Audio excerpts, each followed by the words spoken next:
Hello. This retelling strategy is called a comic book retelling. And after listening to a story, you and your child can sit down and create a comic strip just with pictures, or if your child wishes to do a few words and include those on the comic strip, they can.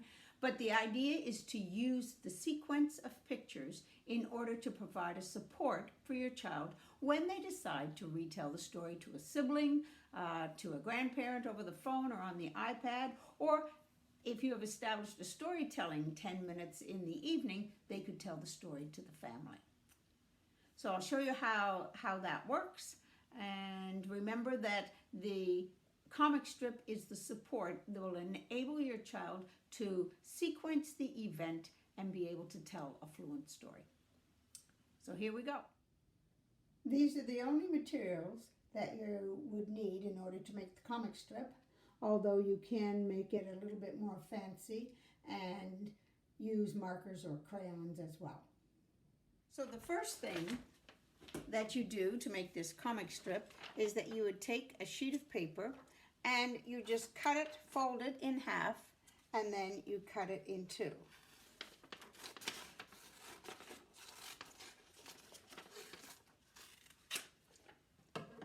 Then you take each of those pieces and you fold them first in half, and then you fold them again, so that when you open it up, you will have 4 pieces. You do the same with this, and then you can attach the 2 pieces with a piece of tape. Now what that will do is that will give your child 8 sections, and you may prefer only to use 4, but that will give your child 8 individual events that happen in the story, should you need 8.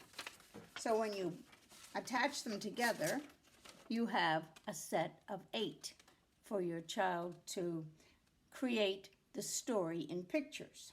So for example, if we had done the gingerbread man, it might look like this.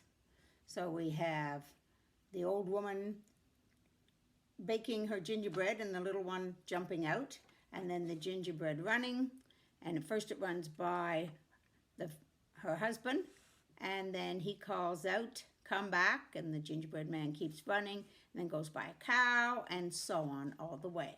Now the advantage is that once your child puts this story in sequence through pictures, he or she can use this in order to tell the story. Sometimes they end up using dialogue, which is great, and they can use this to tell anybody the story. They can make it as elaborate as they want. Now the benefit of having this is if, for example, your child looks at it and says, "Uh-oh, I made a mistake. This frame should have been over here." You just take your scissors and you cut out that frame, and you can insert it wherever you want. So you could cut each of these out and then spread them out along another sheet of paper or along a desk, along a surface outside on the ground, wherever you like. And so you and your child can have a look at how you've sequenced out the different pieces, and then if you think, well really this one should be switched, then you can switch them around. And then once you decide you have a permanent sequence for the story, you can glue them on another piece of paper.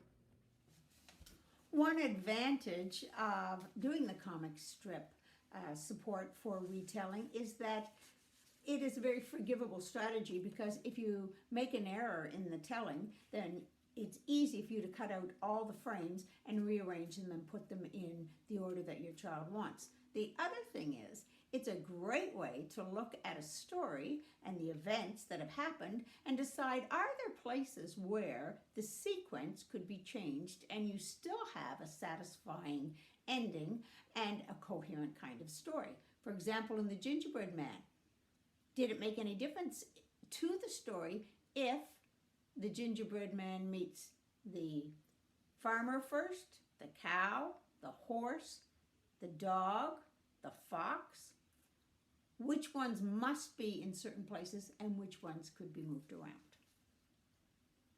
It's a lot of fun to play with that kind of an idea within the story. I hope you'll try this strategy, and happy storytelling.